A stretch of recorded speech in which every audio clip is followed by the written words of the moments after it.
maison.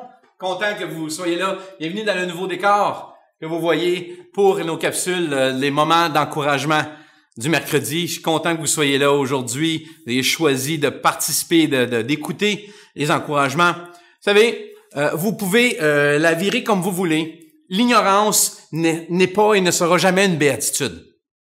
En fait, vous pouvez l'habiller du costume que vous voulez. Elle sera jamais attirante. C'est pas non plus la marque d'une humilité ou ni le chemin vers la spiritualité, et c'est certainement pas le compagnon de la sagesse. Au contraire, l'ignorance, c'est surtout le terreau de la peur, des superstitions, des préjugés, des jugements, peu importe. Tennyson dira « Elle est aveugle et nue ». Spurgeon, la mère de l'impudence. Elle apporte des ténèbres désespérées, dira Shakespeare. Disraeli écrit « Elle ne règle jamais une question ». C'est donc vrai.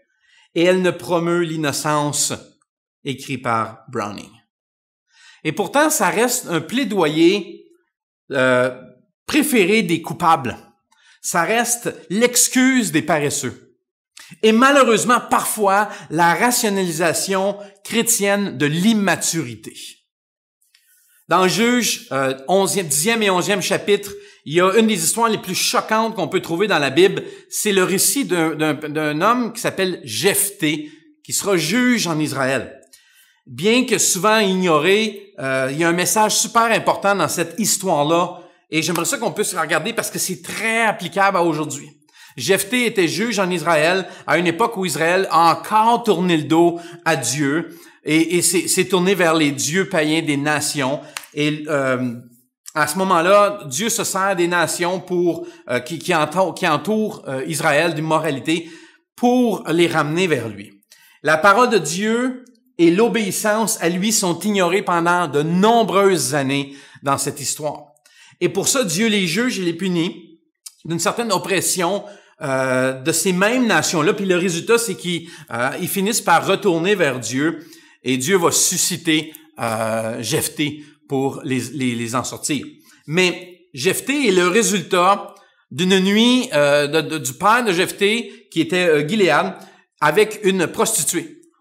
Et en tant que tel, il a grandi dans une famille très dysfonctionnelle. Il a été toujours méprisé par sa famille.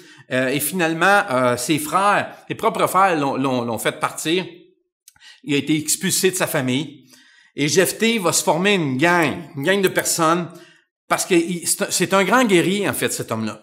Et il a approché il est approché par les anciens pour mener cette campagne-là auprès des Ammonites, qui sont les oppresseurs. Et il va partir au nom d'Israël en campagne, il va s'appuyer sur la puissance de Dieu. Puis Jephthé va défier les Ammonites. Mais toute l'histoire est pour arriver, c'est qu'il va faire un vœu.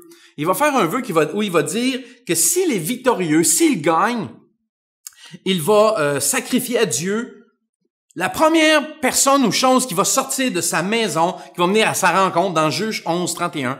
Il dit, voici ce que je vais faire. Et malheureusement, la première personne qui va venir vers lui,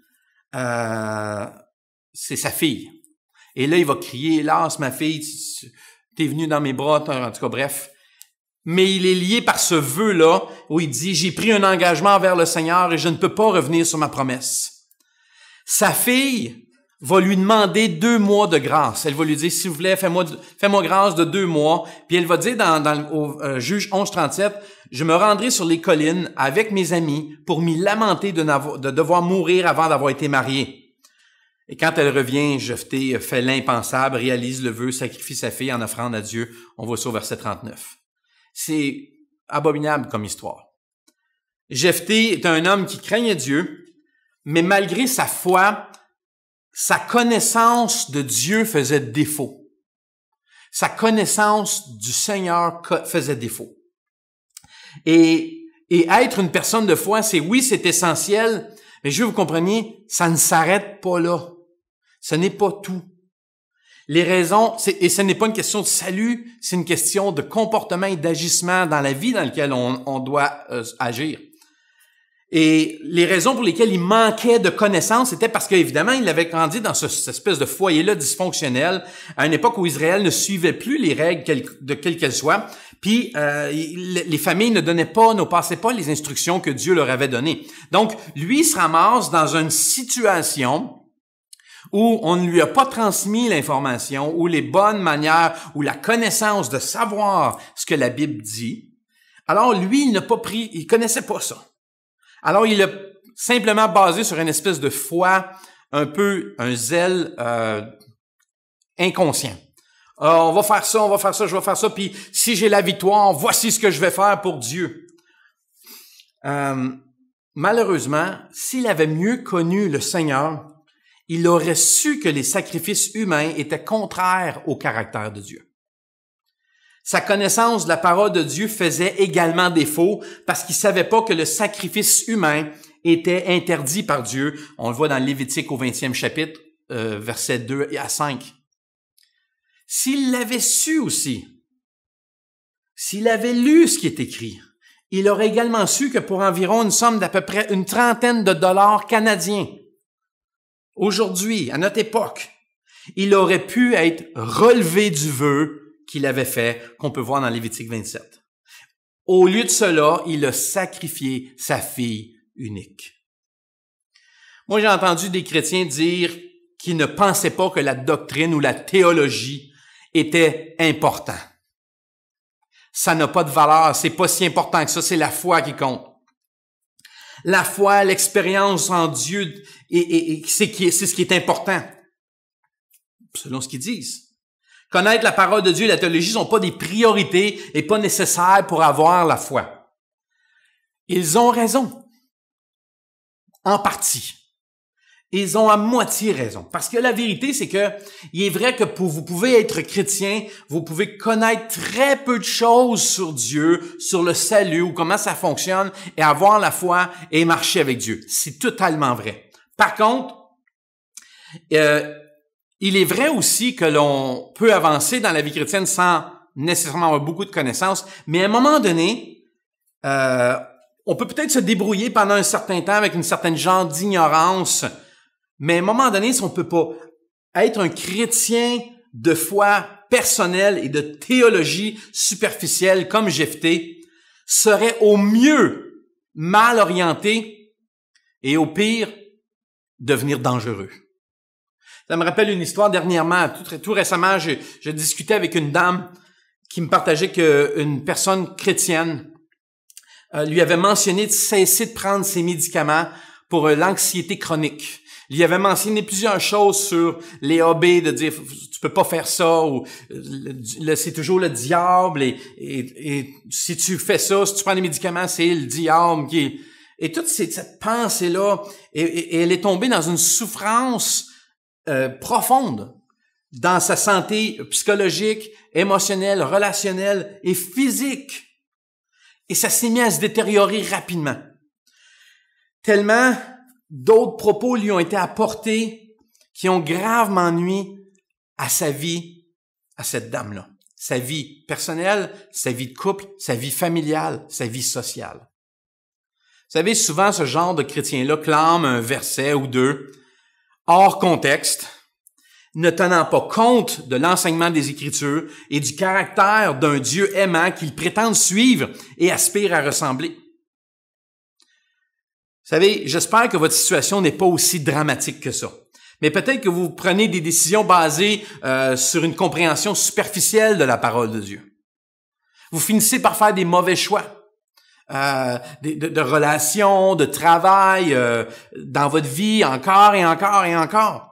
Puis vous blâmez Dieu parce que la foi que vous aviez en lui semble pas avoir fonctionné et fait en sorte que les choses se passent bien. La réalité, c'est que la vraie foi biblique est basée sur la connaissance de Dieu et de sa parole. Vous pouvez pas croire aux promesses de Dieu si vous ne savez pas ce qu'elles sont et ce qu'elles disent, et dans quel contexte. Comment vous pouvez lui faire confiance si vous ne connaissez pas ou peu la parole de Dieu? La foi de Jephthé, comme on vient de voir, comme toute foi sans connaissance, c'est une présomption erronée. Il était sincère, mais sincèrement dans l'erreur. Et il l'a payé très cher. Et au cours de mes années de pastorat, J'ai vu ça à maintes et maintes reprises. Et je le vois encore, surtout dans les temps que nous vivons de pandémie, où de gens s'improvisent théologiens, apportent leur opinion plus que la parole de Dieu, vont mêler l'actualité à plusieurs domaines de la Bible, alors qu'ils ne sont pas liés, vont tenter de faire peur à des gens.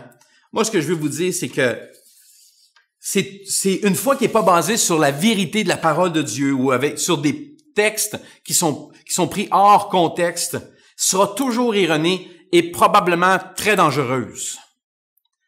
C'est pourquoi il est important de bien lire la Bible, de chercher à comprendre les textes et les comprendre leur contexte.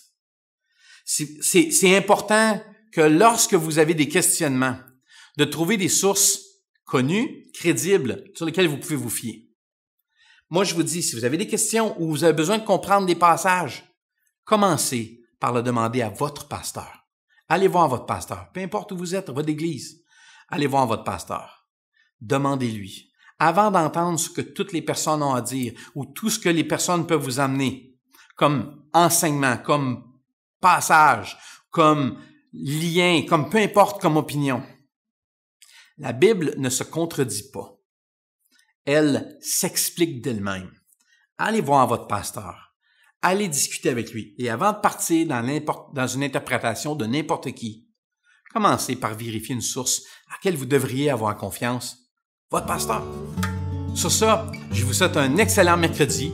Que Dieu vous garde et on se voit bientôt. Bye!